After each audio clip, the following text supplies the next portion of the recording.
How's it going, everyone? Justin Smith, the Director of Recruiting for Touchdown Alabama. Thank you guys so much for joining me today on YouTube. Be sure to hit that like button, hit that subscribe button as well. Subscribers, hit the notification bell, be notified when we drop content on our YouTube channel. I am here to provide an update as Crimson Tide just picked up a verbal commitment from 2025 four-star JUCO edge Kevonte Henry out of California. He becomes the Crimson Tide's second technically JUCO commit in this 2025 recruiting class. The Crimson Tide want to add defensive line talent to this class, and I think that has become very obvious over the last month or so. When you take a look at that 2025 class, they only have one defensive lineman committed, interior defensive lineman committed, who's playing high school football right now in London Simmons. And I think they want more interior guys, which is why they are going after a guy like Kevonte Henry at about 6'5", 248 pounds. It looks as if he will play more of that bandit role for the Crimson Tide. When I take a look at his frame, that is something that's a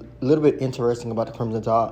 When you take a look at his Kane Womack defense, there's going to be some guys who are going to be listed as edge, who are going to play more of that wolf linebacker position that Quay Russaw plays, that Crew Robinson plays for the Crimson Tide, but there are going to be some edge prospects who are going to play that bandit role, the role LT Overton plays, the roles Jamarian Latham currently plays for the Crimson Tide. I think Kevonte Henry is going to play that role at 6'5", 248 pounds, and he fits it perfectly when you take a look at his film where he's at right now in California at a JUCO. Of course, he's, like I said, 6'5", 248 pounds, has recorded 19 tackles, 2 sacks, and 6 tackles for loss over the first half of the football season. When you take a look at some of the plays which our guys are seeing right now, you see an explosive burst. You see great size. You see great backside pursuit. I think that burst probably was the first thing that stood out to me, so how quickly he explodes out of his stance at times. You also saw him show some great effort on a couple of plays, and like I said, he has that similar frame that LT Overton possesses, that Jamarian Latham possesses. That is a role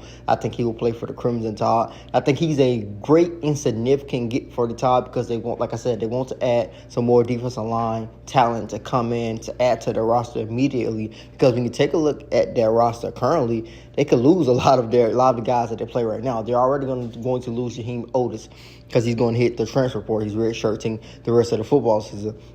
We're going to lose Tim Smith, Tim Keenan possibly.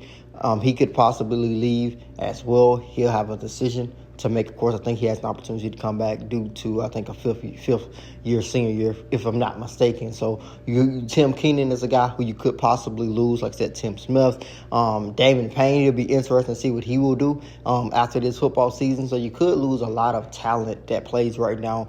Jamarian Latham, you can add him to that bunch as well. You could lose a lot of those guys in this football season. So you need to add some talented defensive line guys with experience. So it wouldn't surprise me at one point when this season is over, once the transfer portal opens, the Crimson Tide goes after more defensive line talent. But that is the update I want to provide you guys with. Thank you guys so much for joining me today on our YouTube channel. As always, be sure to hit that like button, hit that subscribe button as well. Subscribe to the notification bell, be notified when we drop content on our YouTube channel.